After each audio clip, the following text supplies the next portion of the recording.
Welcome, everyone. I'm Steve Dovers, the Director of the Fenner School, which is Pat's home during daylight hours in the week and sometimes at night. I'm just here to run the proceedings, but I would thank you all for coming and just say personally it's a great pleasure to be involved in the launch and celebration of this book, which is the latest, possibly the greatest, in a great line of marvellous contributions to Australian intellectual and political life by Pat, who is a friend and a colleague and a co-conspirator, possibly, of mine. And I'm delighted to welcome Deputy Vice-Chancellor of the ANU, academic, Professor Marnie Hughes-Warrington, to open our proceedings.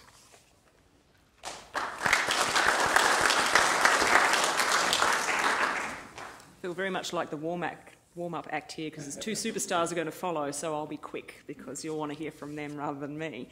The first thing I'd like to do is to acknowledge and celebrate the first Australians on whose traditional lands we're meeting at the moment and whose cultures are amongst the oldest continuing cultures in human history. And I'd like to welcome you all to the Australian National University. Some of you work here, but some of you will be visiting, so thank you. And I'm delighted to be here this evening to open up the formal celebrations of Professor Patrick Pat's latest achievement, accommodating Australians' Commonwealth Government involvement in housing. Now, I was very delighted to get a very precious copy of the book not so many days ago, but did actually manage to have a look. And Pat, thank you so much for doing this for all of us. This is a really significant topic. It is a significant topic because housing speaks about so many things beyond itself. It speaks about the aspirations of nation. If you open the book, you see Australia positioning itself through housing. And what he does is he really opens for us an exploration of Commonwealth and state relations and really uses housing, I think, as a way to track the changing relationship between the two and the way in which the Commonwealth, I think, inserted itself initially to in public housing discussions to improve the nation. And subsequently, though, it's argued that the Commonwealth saw this as a vehicle for gaining control over the states, leaving them with inadequate resources to fund the provision of infrastructure needed to accommodate a massive influx in population after the Second World War. And this is something, of course, that continues to play out, the notion of which parts of public policy are delivered by the Commonwealth and which by the state. This is an amazing example of that at work. Now, the lack of resources that he documents really beautifully force the privatisation of basic services, which consequently increase the cost of housing. And Pat reveals and explains some of the historical factors and the past decisions that have really, I think, help us to understand current issues such as housing supply and housing affordability. So it's really just as much about the present as it is about the past. It's a valuable book. It offers us perspectives not only for those interested in a crucial period of recent Australian history, historians like me and for Stuart, and the nature of Australian federalism, but for those concerned with an important area of both current and future public policy. So this is, I think, a history-future book in a way. It combines a very careful telling of history with a close eye to contemporary policy and politics. And despite Pat saying he's not an historian, there's very careful work that's been undertaken in this text, something for all of us to appreciate, and I can speak personally and say thank you for helping me to piece together some of the fragments in my own understanding of this really incredibly important topic. It's one that not only helped me to understand public housing, but it really has helped to deepen my understanding of the themes of social equity and notions of well-being and the construction of the Australian citizen by the state. It reminds us all that when we talk about public policy, that we must not lose sight of those issues of equality and what it is to have a better life wherever we are. And safe, affordable housing is really, I think, a beautiful demonstration of that aim of social equity. The Australian National University is very firmly committed to bringing scholarship and public policy together. In fact, earlier this year we launched our Public Policy Institute, and it's work like this that I think helps to further the university's aim to be really a strong national player in public policy, drawing upon the past, reminding us about the need to think about the future. So I'd like at this point to commend his work to you as an historian. Thank you, Pat, for your efforts. Thank you for talking about the present, and it's my pleasure now to introduce Professor Stuart McIntyre, AO, from the University of Melbourne to officially launch Accommodating Australians. Thank you. Thanks, Marnie. Well, thank you very much, Marnie and Stephen. I'm delighted to have been invited to come here and help launch the book. It's always dangerous to set Pat Troy a task. 4 years ago, when I was planning a research project on the history of Australia's post-war reconstruction, a remarkable endeavour that built on the mobilisation of the Australian people for a total war, I suggested to him that one major aspect, housing, invited reconsideration. Now, Pat had been there before. He'd participated in the major seminar on post-war reconstruction that was held here 31 years ago, a seminar that was initiated by Nugget Coombs and organised largely by Bob Gollan, and was held over several days and involved many of the key participants, including a paper that Pat and the late Clem Lloyd contributed on housing. But since then, there's been much subsequent work on the subject, and I suppose I had in mind a new interpretation, taking advantage of the enlarged body of archival records and the insights that are afforded by what's happened over the last 30 years. So Pat made his way over the lake to the archives and quickly read his way into the extensive documentation on the housing program, how it was planned between 1942 and 1944 and then implemented in the following years. But being Pat, he didn't stop there.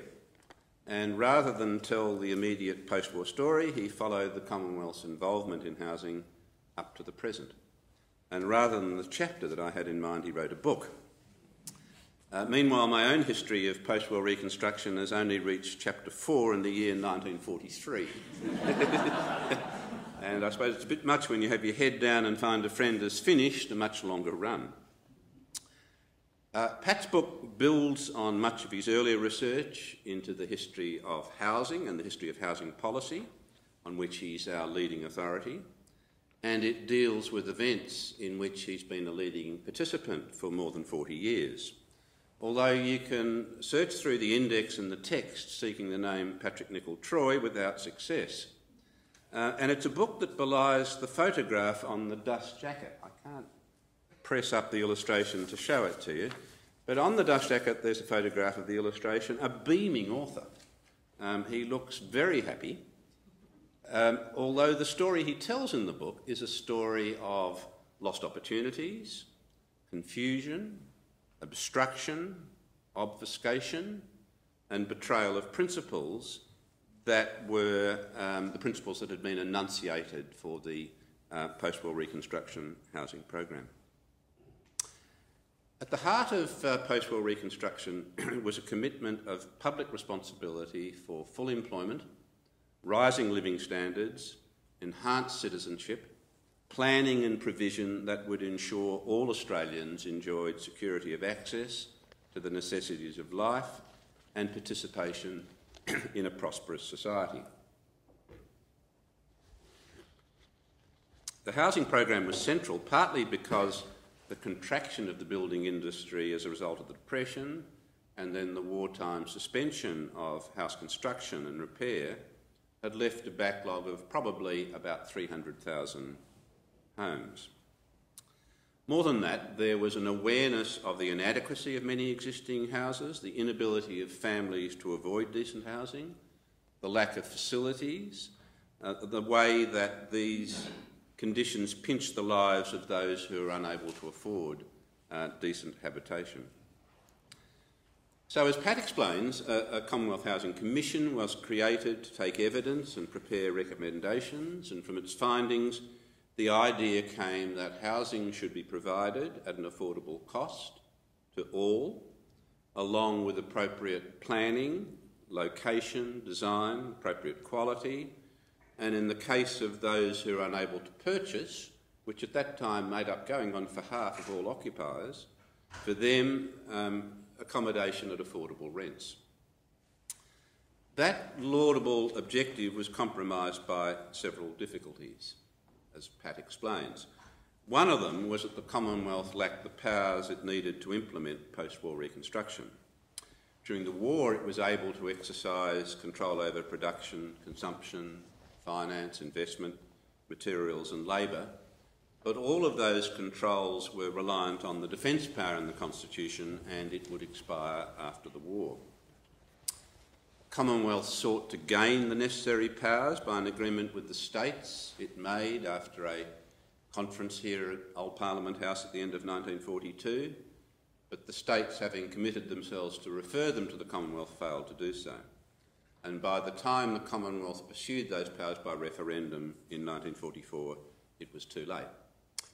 I think there's overwhelming evidence of a support for a new order in 1942. Indeed, early opinion polls suggested in 1942 that 60% of respondents wanted to abolish the states altogether. But that feeling of empowering the Commonwealth did not last long after the war emergency ended. And accordingly, the Commonwealth Housing Program had to rely on agreements with the states and states that didn't share its objectives. Those agreements were circumscribed by Treasury, a department that had been pushed into the corner during the war emergency. In a war emergency, of course, it's resources that matter, not finance. But Treasury, having whimpered in that corner in 1942 and 43, had re-emerged and reasserted its authority. And the result was a stripped-down utilitarian housing program that's very well represented in the illustrations of housing design for the 1940s that Pat includes in the book. The absence of Commonwealth powers had further consequences. The targets it set for annual construction after the war were not met. The backlog remained, and the new demand as those returning from war service married and sought to set up their own homes pushed up rents so that a black market in housing circumvented rent controls and exacerbated discontent with the performance of the government.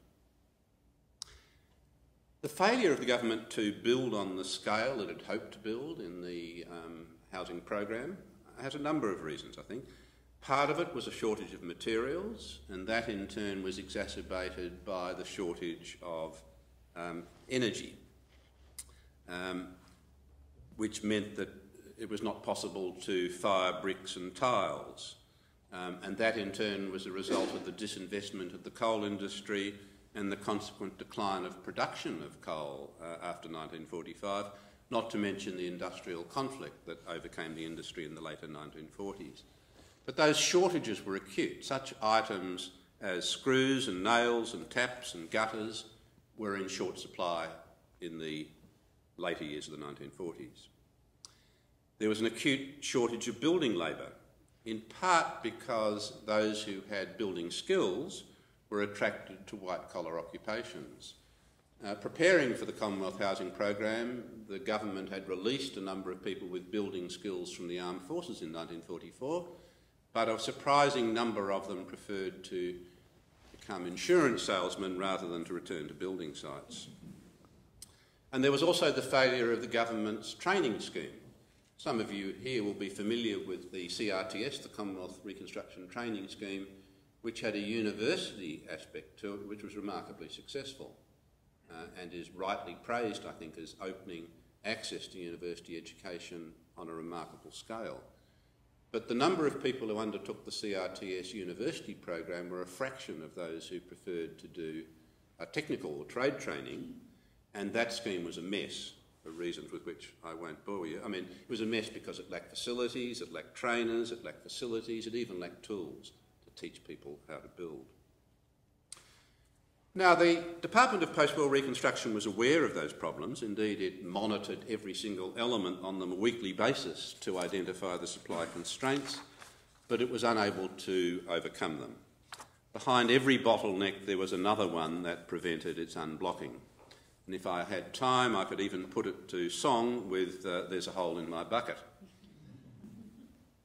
Along with the growing discontent with rationing and austerity, the government had to reintroduce petrol rationing in 1949, shortly before the federal election, because of a shortage of dollars.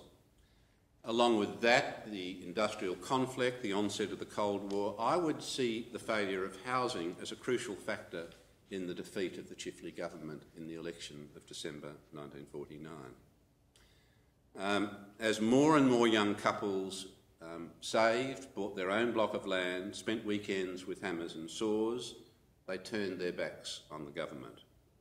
And they also paved the way for the Menzies government's shift of support from public housing to private ownership, its depletion of the public housing stock, and its destruction of the crucial principle of housing as a right, a civic right.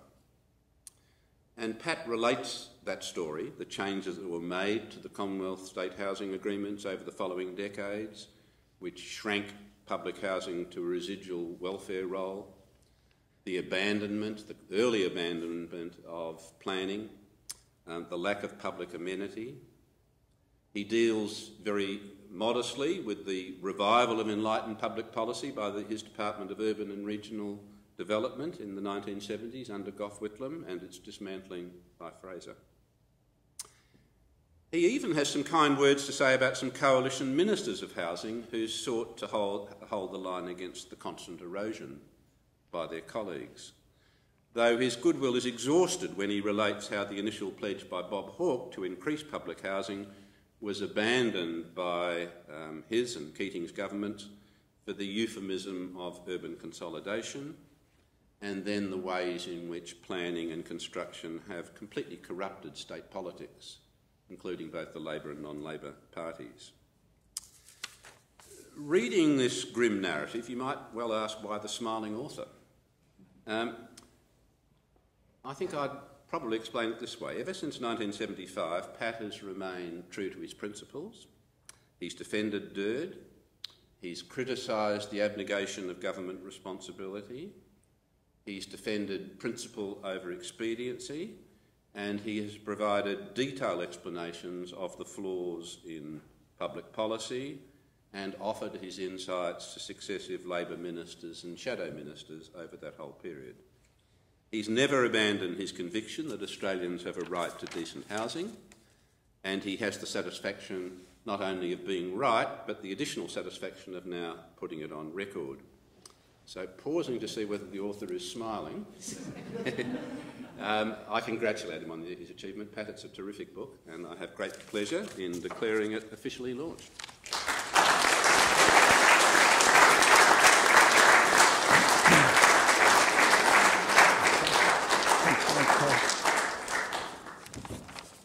Thank you, Stuart, and Pat did smile, for those who couldn't see him.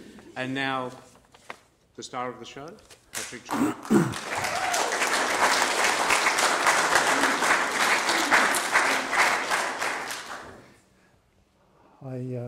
I think the first thing I have to do is to correct a misunderstanding about the photograph. The photograph was actually taken by a true artist who happens to work in the Fenner School, and so you can't believe that this is the real me, that what is happening is a direct consequence of her artistic skills more than the mood that I was in when the photograph was taken. However, I'm pleased that it provides a useful back cover to the shroud that the book is encased in. But that reminds me, actually, that one of the things that I owe most to in this exercise is actually a series of unattributed, mostly unattributed workers in our university, and then namely the research assistants and the support staff that, limited and all as it is, that we have available to us. It happens that, in my case, through the Urban Research Program, those research assistants and support staff were all women. And I'm pleased to say that some of them, go back 40 years now, are here with us tonight. I'm particularly grateful to see Rita Coles, on whose shoulders, who did all the digging all those years ago, and I'm sure she was unconvinced at the time that it would ever be turned to any use, but most of the figures, most of the work done for the tabulations that are in the book originated with her effort, and I want to acknowledge that. And Christine also came along and did much the same sort of work, and that was a great tribute to the mood of the environment in the urban research program as it was. And they were ably supported by Penny Hanley, who was the editor and made much totally useless prose into quite respectable text at times. So I publicly acknowledge that. And with the mother hen of the whole group was Heather Grant, who is also with us tonight. So these people are still part of my life, even though that program finished 12 years ago. And they have maintained the faith, as it were, and kept on going, both in that and then there were people who may not have understood it at the time, but people like Meredith Edwards, who was in the Social Justice Project, and there are other people here tonight who came from that program. And Meredith, actually, I have a bigger debt to than that, because she was a very important player at one stage in the history of accommodation in Australia. She was important in two senses, because she was the person who led the major post-war review of housing in Australia, and actually provided the title for the book, because when I first fashioned it, I called it Accommodating Australia, and she wrote me a civic note saying it surely meant there was a couple of letters missing, so it became Accommodating Australians, and I want to thank her for that contribution, because I think it made the whole thing come together so much better. I want to thank Professor Dovers for his introduction, and to Professor Marnie Hughes, who I, sad to say, have only met today for the first time, and hope that we'll have further exchanges. And of course I want to thank Professor McIntyre, who first came into my life when he came to work on the Social Justice Project all those years ago. More than I care to remember, I guess. But I've been privileged to be able in the Fenner School to pursue my interests in public policy issues as they relate to urban Australia, and I fully acknowledge the support of my colleagues, but especially of Professor Dovers, who has been unrelenting in his support, and he's one of those constancies that you come across and have to try to treasure.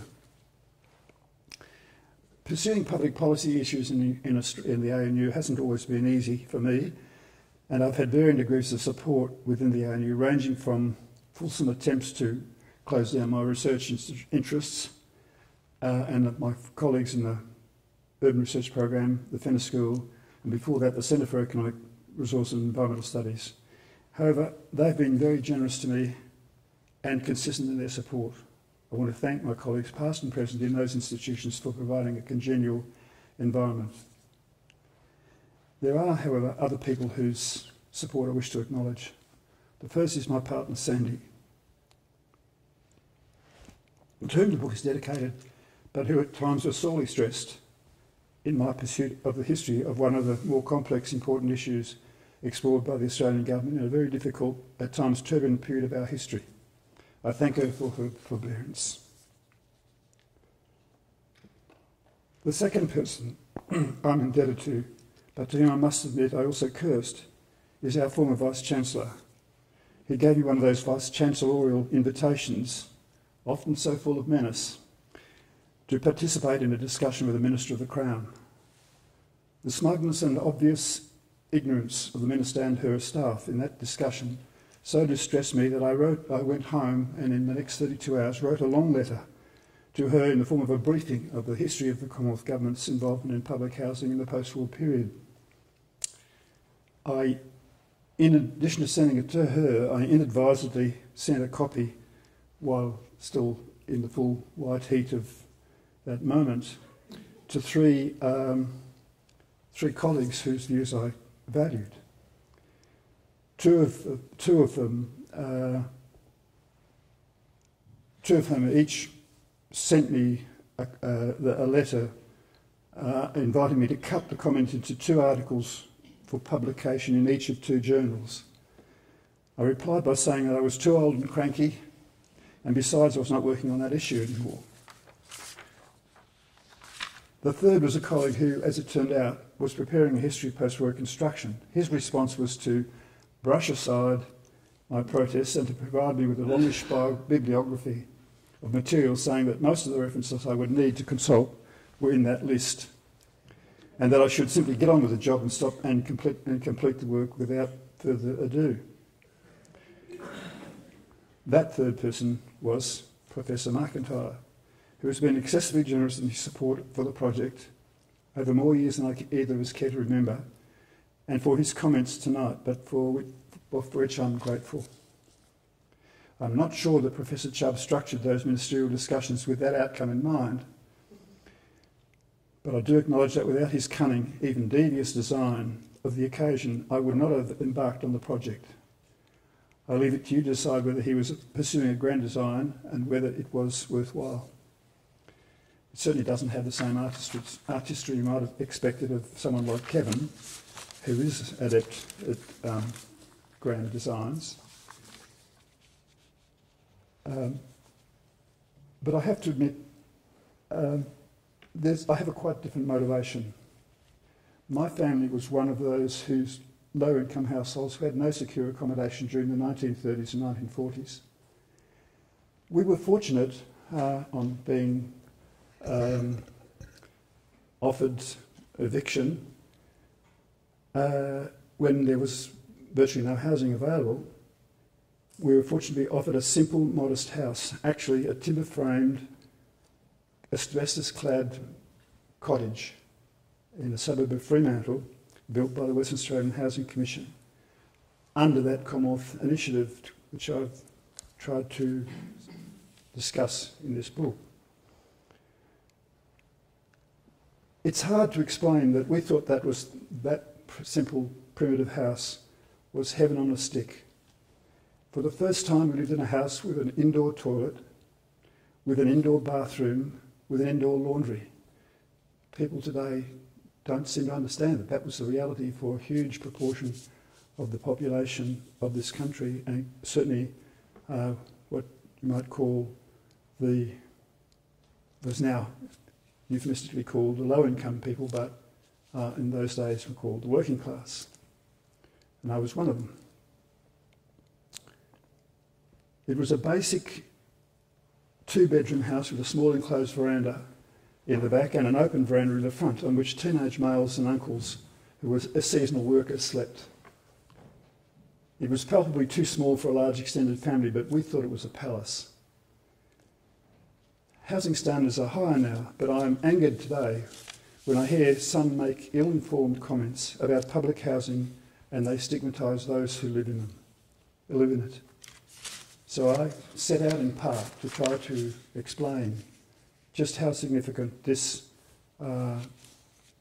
major initiative of the 1940s, at the height of the post-war, height of the war, conceived during the height of the war, and people burned by the experience of the Depression, but also before that, the unfortunate series of failed real estate initiatives in a speculative kind in the major cities, which had many repercussions years later.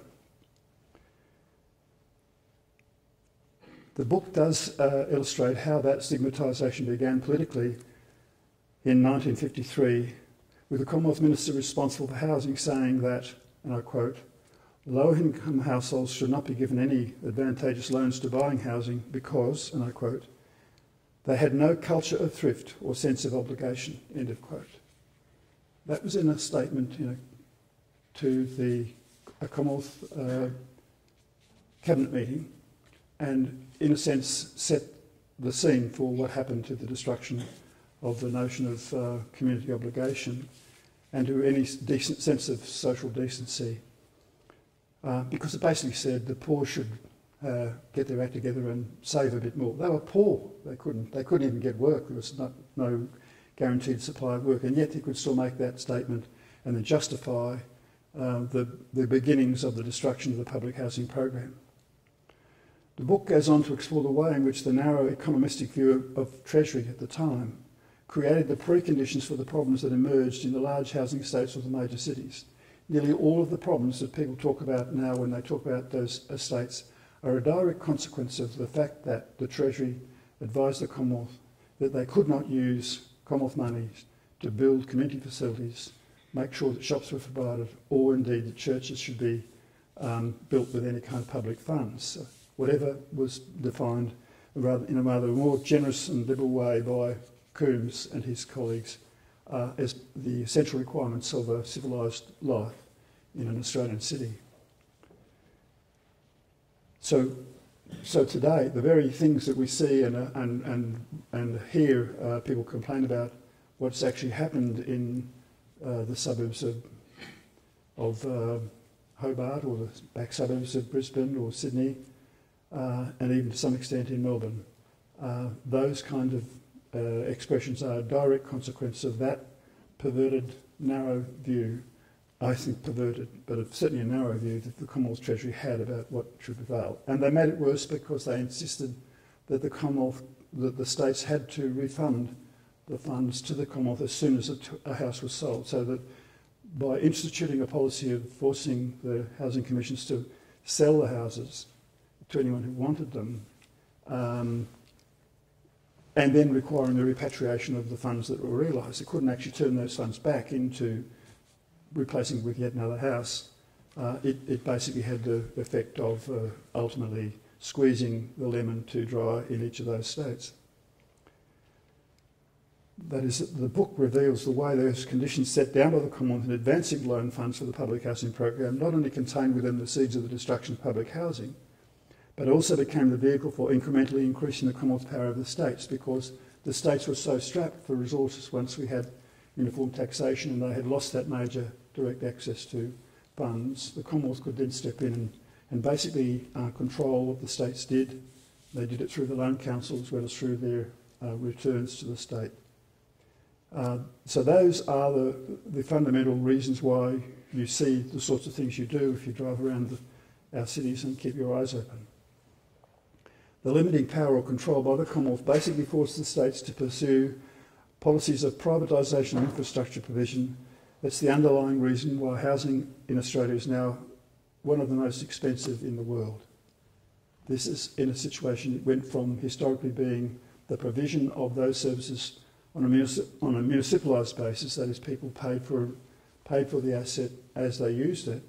Once they privatised it, they had to pay for the whole capital cost up front, which meant that the impost, the cost of getting into housing, was changed dramatically through the 50s and through the 60s and thereafter. And that's the underlying reason why housing, which only 10 years ago was only 4 to 4.5 times the average income, the average price is now between 8 and 8.5 times the average income, which is basically automatic. The reason why younger people cannot afford to get into their own home because those kind of underlying costs are simply reflected now in increased prices, and that has been magnified by the way that the states eventually distorted the Commonwealth's ambitions in relation to the introduction of more sensible planning of the development of the cities.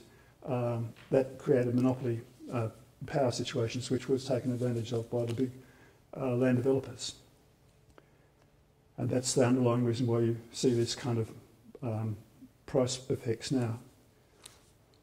Well, I could go on, but I think that I should resist the temptation to rehearse the book's argument. Otherwise, he won't go out there and release Chris Holt from his anxiety about having thousands of copies of unsold books. So if you want to see the rest of that story, you should buy a copy. It'll make a great Christmas present for all your family too. I do, however, want to make 2 points. For some time, Commonwealth Government has produced a policy of trying to make our administration more efficient. This is not directly concerned with housing, but it directly concerns scholarship. This has been interpreted as requiring agencies to run according to some primitive notion of an efficiency dividend. This is a crude instrument at the best of times, but it's even less justifiable to our cultural institutions that are now hampered in their capacity to support research into and develop knowledge about our society because of the mindless pursuit of this notion. In the case of the archives, the Australian Archives, who I spent a bit more than my life than I really wanted to, following Stuart's admonition to pull my finger out and get on with the job, that efficiency dividend is now seriously affecting the way that institution can support it, because it simply does not have the human resources available to enable it to make available documents from our past, documents that have to be cleared before they can be made available to researchers. And this means that, just to give you an illustration of how silly this is, I called for files that were from the late 1940s, and although the rule says you could get these files and they'll be cleared in 90 days, it took 18 months to get those files cleared. The book had already gone to the publishers and was in the first proof copies would come back to me when I got notified by the Australian Archives of files which I had called for 15 months before they'd just been released. And I had to politely thank them for it and go across to the library, the archives, and go through the motions of reading the files, knowing that I was not going to change the text at that point. Now, that's a direct consequence of this piece of madness that where this efficiency dividend notion applies. And it doesn't only apply to the archives, it applies to the National Library, and it applies to all of those cultural institutions who are now being hampered in the discharge of their obligations to the pursuit, by the pursuit of this mindless notion. If I could send just one message back to any government, all governments, that would be the one. The housing is kind of ephemeral, but the development of knowledge is something which is overarching. The second point is that we've constructed, that I want to make about this, is that we've constructed a preoccupation with a limiting kind of politics. It's one that makes our society angry, to coin a phrase from Laura Tingle's recent essay. We've allowed ourselves to be gulled by the idea that we can have instant gratification of our desires. I've tried to deal with that a bit. We go out of a way to smooth the path developers would pursue ambitions that are manifestly not in the wider community's interests. We see that here in Canberra when we see developers who happen to own an airport site are allowed to do things which actually cause the rest of us great distress and cost. But of course they have power, not quite as much power as Gina Reinhardt has, but they have a power over a community, and you can see the direct consequence of that unbridled power. And it is reflected in your rates, my rates, and our general daily inconvenience. We do not encourage or demand that our political leaders construct a story about the kind of future we want to have not only for ourselves but for our children and others who may join us. The story of the way we approached the problem of accommodating our nation started 70 years ago when we were encouraged to see the light on the hill. We've gone out of the way to extinguish that light and the hope which kept it burning. It's time we tried again to discuss the kind of society we want in balance with our demands on nature. I hope that this little book is a useful step in reminding people where we have come from, what opportunities we have not taken, but suggesting that there is another way to approach the way we order our lives. Thank you. It's been an obligation and a privilege.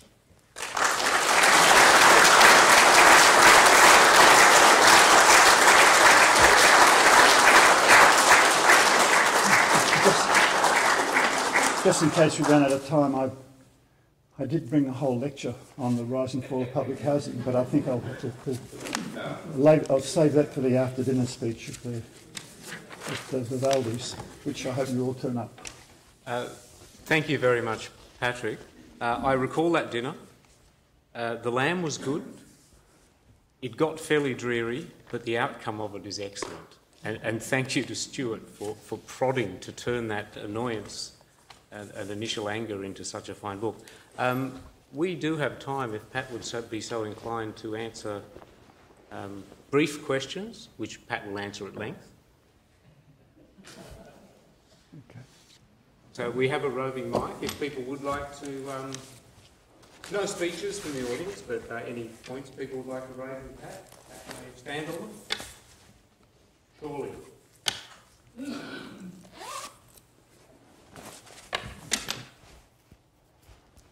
Thanks for your presentation, Patrick.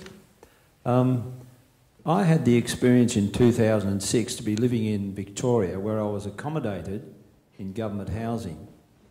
I had quite a serious need to return to the ACT, and what I tried to do was get an interstate transfer from government housing in Victoria to government housing in the ACT, and there's no such thing that exists. You can do intrastate transfers, but you can't do interstate transfers. Is that something you're aware of? Not specifically in a detailed way, but of course the states are independent and they preserve their independence endlessly. And let me remind you, one of the ways that manifests itself at the end of the war, when they were negotiating this housing agreement, one of the things that the Commonwealth said, we need to get a stock of rental housing. We've got to make sure that we commit to rental housing in the first instance, and then when we've got enough of that, we will be able to give people the right to buy. One of the reasons why the Queensland Government, but until that happens, we won't allow you to sell.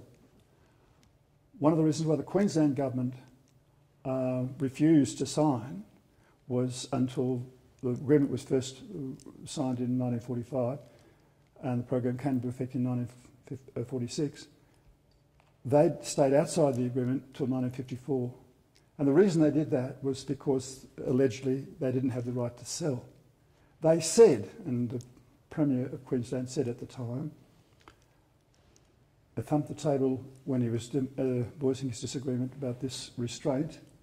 He said, Queensland was prepared to fight the exigencies of the war, make common cause with the other states to find the exigencies of the war. But comes the peace, Queensland will go its own way. We will be independent of all those kind of controls. They stayed outside. And so there was no chance that you could get those kind of transfer developed. For a different set of reasons, the same thing happened in South Australia. But that was because one of the amazing things that happened is in 1936, South Australia had a Premier called Playford, who was also the Minister for Housing. He occupied those two positions until 1956. And he developed the public housing program, which did exactly what the Commonwealth wanted it to do. But he said there's no point in us joining up with the Commonwealth because it'll mean we will go backwards. We're so far ahead of the Commonwealth, we'll stay outside and above and beyond it. Now, it wasn't only until the Menzies government came in and Spooner became the minister that they set to undermine the South Australian position. So there was no chance. You could transfer within the system in each state, but you couldn't transfer between the states. And I've always thought that was one of those peculiar expressions of the independence of states when the nation was involved. So we've not had anyone being prepared to think about these things at that larger scale, except for that group of people led by Coombs, who were a most remarkable bunch of people who had their minds across a whole wide range of areas of activity. Housing is simply one of them, and probably the best, but it also became, as I've said, argued that it was the vehicle through which the Commonwealth incrementally, progressively exerted its power over the states. So that's one area that is obviously a weakness in the public housing program.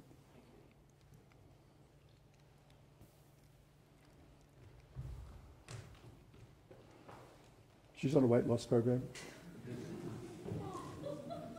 Running up and down. She won't have left her. I apologise if you've covered this and I somehow missed it, but I wonder if you find it useful or even possible to make international comparisons, and if so, where Australia... Sorry, can you hear me? I can't hear what you're saying. Yeah. And if so, where Australia sort of sits in sort of, developed... Do you want me to repeat this but louder? It's not... Australia now has the most expensive housing, right? And I've tried to explain why that's the case. But Australia also has that other Anglo-Saxon disease, that it doesn't actually have a public housing program in the way that, or public commitment to public housing in the way that you find in European countries. So most of those Northern European countries do actually have a public housing program, and tenants have rights. Sometimes strangers can find this irritating, but the reality is that it keeps a much better state of affairs, and it means you get developments which are much more mixed than they are in Australia, where once you moved into a public housing state and you are marooned there, especially when you have the experiences that we had in 1978 when the Commonwealth Government insisted upon charging market rents for public housing. That led to a changeover of the housing population, and then we ended up with those communities of multiple disadvantage. That doesn't happen in near the same way in the European countries with whom we choose to compare ourselves. And the US doesn't... Do you talk about the US in your book at all? Well, the US is not actually a good example.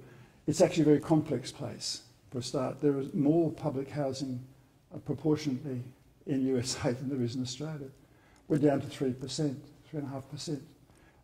You will find if you live in New York, you have to be in a controlled rental arrangement to be able to survive there, because it becomes, unless you're extremely wealthy, because they also have very large amounts of public housing for low-income people. That city wouldn't function if it didn't have the 600,000 people who live in some of those developments. Now, they're not necessarily the greatest developments in the world, but they are public housing shelter from the elements which is available to them. And it varies across the country. There's no one. Sorry, pretend I said Canada. Beg your pardon? Pretend I said Canada. Canada? I'm not familiar with Canadian.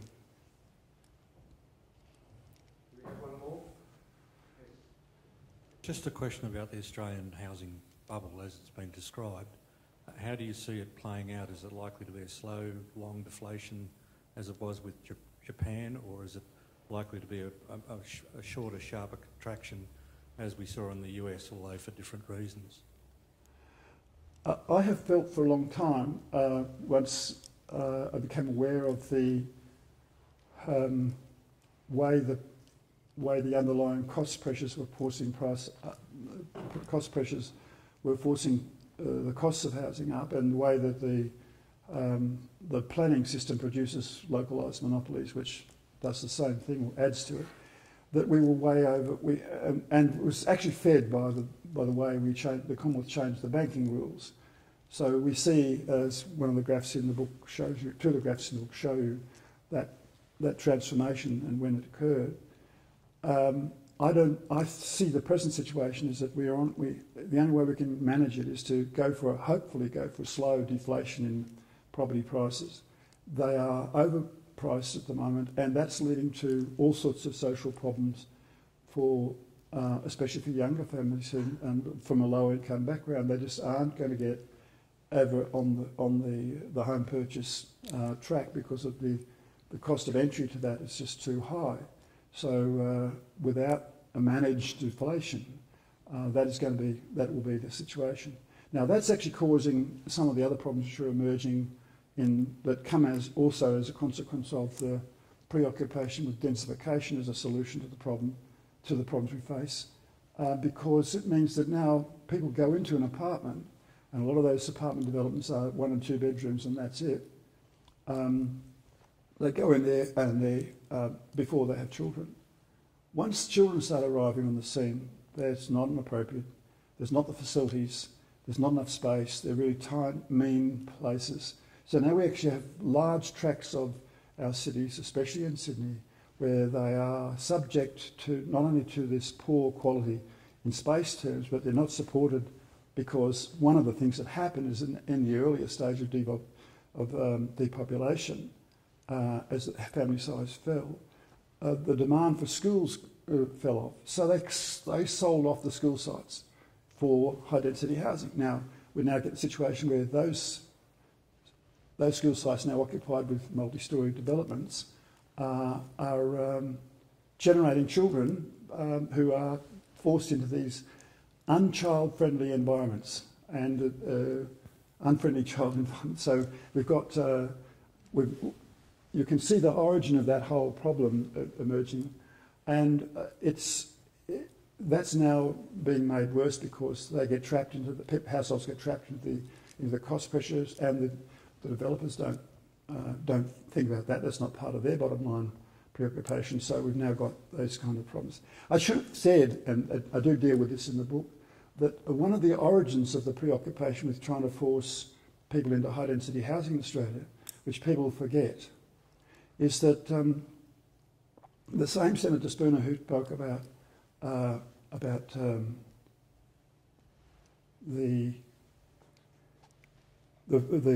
lack of initiative amongst the poor to save for their future. The government was, all through the 40s and 50s, was under huge pressure to do something about the slums, especially of Sydney and Melbourne. There were extensive areas of slums, and they were thought to be the physical determinist position had taken up, that it was the density that caused the disease and so on, when it was actually an income problem. Nonetheless, they formed the view that if they increased the density, they could sort of cauterise the problem. Senator Spooner commissioned some research because he was convinced that people who lived in public housing voted Labor, and he was worried that this could lead to a change in government. So in the mid-50s, he commissioned research to look at 15 marginal seats in Sydney and Melbourne, and to explore the voting intentions of those populations. He commissioned it privately. It was run through his National Party's headquarters. They carried out that research and found there was no fixed relationship between voting behaviour and intention and whether or not they lived in a house, so or public house. So even though it didn't, the evidence didn't support his position, he nonetheless formed the view that it would be much better politically for the Commonwealth Government to force the states to build blocks of flats in the inner suburbs of Sydney and Melbourne, in order not only to get rid of the slums, but to provide a larger concentration of Labor voters in seats that were already held by the Labor Party, but it would mean that they'd have no resources to build houses in the suburbs, and therefore they'd have less risk, less threat to their marginal seats. So they actually pursued that policy vigorously, and they also tried to do it without public acknowledgement that that was the reason, although that's documented in the cabinet submissions of the time. So when you go to Melbourne and you see those vast blocks of flats in North Melbourne and in Carlton or Collingwood, and you then see them in Redfern and so on in Sydney, you just remember that there is a view that there's a political behaviour thing involved in this. And the same people now, today, are rabbiting on about we've got to get more people to live in high-density housing because it's a natural thing to do and it's environmentally sound and so on. None of the evidence of their behaviour supports those propositions, and yet they persist with them for that kind of underlying reason, and because it's an opportunity to make a short-term quick return. I'm sorry, that's not a very good answer to your question, but